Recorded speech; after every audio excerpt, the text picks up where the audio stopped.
Okay, I'm aerating this water here. You can see I actually started out, currently it's 52 degrees. I actually started out, it was 55, but I ran inside to get my glasses. I'd forgotten. So we're seeing the temperature drop at a fairly good rate here now. The compressor is sitting outside in 20-degree weather, and at this rate of aeration, the compressor doesn't run a lot. Unfortunately, the compressor that I've got does warm up a little bit, and that kind of reduces the amount of cooling that we get here. In a actual setting in the Arctic, we would have much colder air, and the water would be near freezing, and we would probably be seeing, given a deeper position of the aerator, we would be seeing probably some ice coming up. But in this situation, we're seeing a slow but steady drop in temperature. I had purchased a fish tank aeration system that would have aerated the full area here much better. Unfortunately, the fish tank aerator, the mechanisms that drive that are subject to cold weather stiffening them up, and after that investment, I was not able to get any air to push through this at all. So that was a disappointment. I had to revert back to this, which I'll pull up in a little while, and I'll show you the aeration that I've got in here. It's actually a piece of copper tubing with some small holes in it. And if I turn the air up higher, we would see a more rapid drop in temperature, but unfortunately we would also warm up the compressor even though it's outside in 20 degrees. That's plus 20 degrees. If I had minus 20 degrees, this would be much more impressive at cooling. But obviously, aeration does cool the water. As I said, I started out, actually started out about 55, and then realized I couldn't read it without my glasses, so managed to have issues with a number of the experiments here. But as you can see, there's no doubt that aeration would cool. Now, what we're talking about, if we were to do it in the Arctic, we would have a pipe running side to side off the rear of the ship, and we would have some massive compressor on there. In order to overcome the warming from the compressor, we could set up tanks, large tanks, like say 2,000, 3,000 gallon tanks, strictly for compressed air, and have one running into the next and into the next. And as it got further from the compressor, those tanks would be, they'd be remaining much cooler. We could pipe the incoming into the top, and the outflow to the next would be coming out of the bottom, so that we would be keeping that as cool as possible. And probably it would need to be shut down occasionally to allow it to cool. But when you're in temperatures that cold, it wouldn't take too long for it to cool down. And without actually doing it, we don't know. I mean, we could take a large compressor, say like is used for a jackhammer, and without the resistance of the jackhammer, although we are getting, to get any depth, you have to crank it up a little bit, and that does cause resistance. And any resistance on it is going to cause the compressor to heat up a bit. So there would be some challenges. I mean, this is something that is going to be a learning process.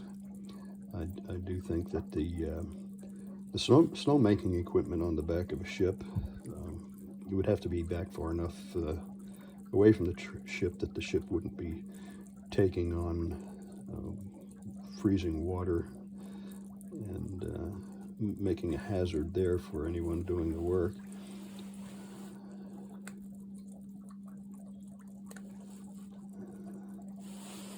Yeah, we're down, excuse me, almost 10 degrees from when I actually started.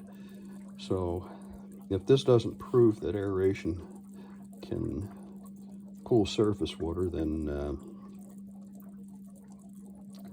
nothing can. I mean, this is so obvious that I really don't need to proceed any longer, but kind of wanted to get that 10 degrees change on here.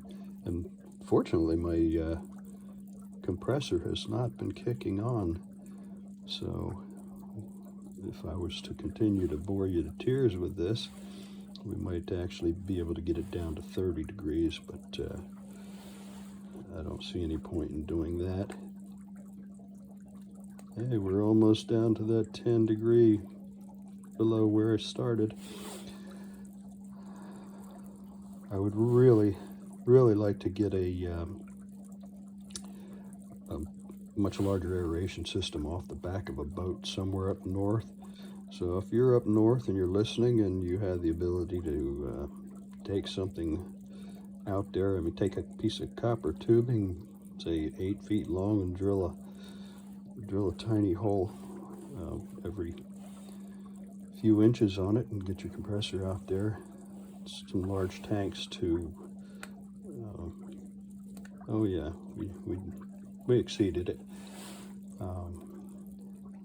And that was in, well, about 10 minutes. Oh, the compressor has just kicked on, so we're probably just about to the point where we won't see the temperature to continue to go down, because as I said, unfortunately that little craft compressor that I've got does tend to create just a little bit of heat.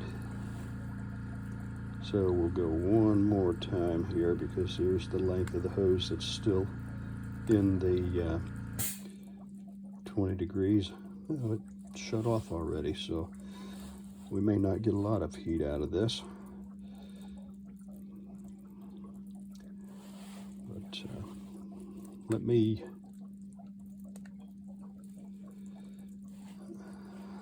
give you let me see there. See the red dot on there? That is what is measuring the temperature here. I had to add by the way, I had to add food coloring, because that red infrared sensing laser, I guess, was shooting to the bottom of the barrel that I've got here and giving me a temperature of the floor. So adding the food coloring helped out there. So we're down 42.8. I'm going to set this thermometer down now. Just show you what has been doing that aeration. I've got some rebar on it to weight it down, but you see it's just copper tubing with a few holes in it.